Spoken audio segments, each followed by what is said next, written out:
প্রতি বছর 10 ভাগ নগদ টাকার চাহিদা বাড়ায় ক্যাশলেস সোসাইটি বাস্তবায়ন চ্যালেঞ্জ বলে মনে করেন বাংলাদেশ ব্যাংকের গভর্নর আহসান এইচ মনসুর। তবে এনবিআর চেয়ারম্যান আব্দুর রহমান খান জানিয়েছেন, দুর্নীতি মুক্ত দেশ করতে ক্যাশলেস সোসাইটি বাস্তবায়নের কোনো বিকল্প নেই। আর সিপিডির সম্মানীয় ফেলো ডক্টর দেবপ্রিয় ভট্টাচার্য বলেন, ক্যাশলেস ইকোনমি যেন ইনকামলেস হয়ে না পড়ে সেদিকে খেয়াল রাখতে হবে। শারফুল আলমের রিপোর্ট। বাড়ছে ডিজিটাল লেনদেনের ব্যবহার।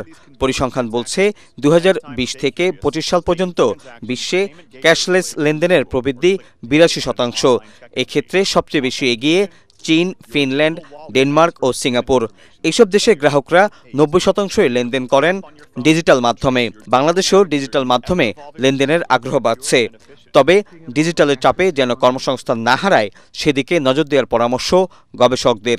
মুদ্রাহীন অর্থনীতিতে পৌঁছাতে হবে, আসলে ক্যাশ না নগদহীন অর্থনীতিতে পৌঁছাতে হবে। ক্যাশলেস ইকোনমি অনেক সময় আবার এটা যেন আয়হীন অর্থনীতিতে পরিণত না হয়, এটা হলো নগদ ব্যতিরিকের অর্থনীতিতে।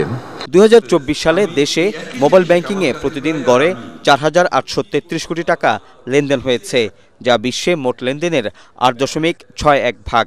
বিকাশ, রকেট, নগদ, শিওর ক্যাশ ও উপায়ের মাধ্যমে 13টি মোবাইল ব্যাংকিং প্রতিষ্ঠান সেবা দিয়ে যাচ্ছে গ্রাহকদের।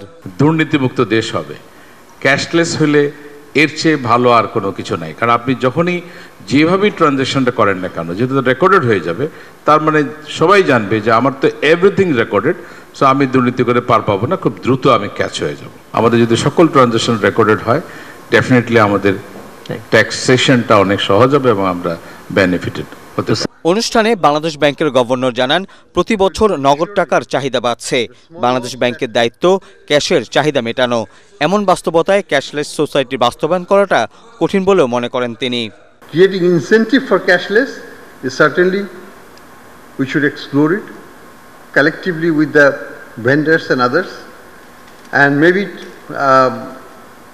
some considerations can be given by NBR also to incentivize cashless transactions in terms of tax rebates or something like that. ডাক বিভাগের সক্ষমতা না থাকায় মোবাইল ব্যাংকিং সেবাদাতা প্রতিষ্ঠান নগদকে বেসরকারি খাতে ছেড়ে দেওয়া হবে বলেও জানান গভর্নর। শারফুল আলম, এটিএন বাংলা, ঢাকা।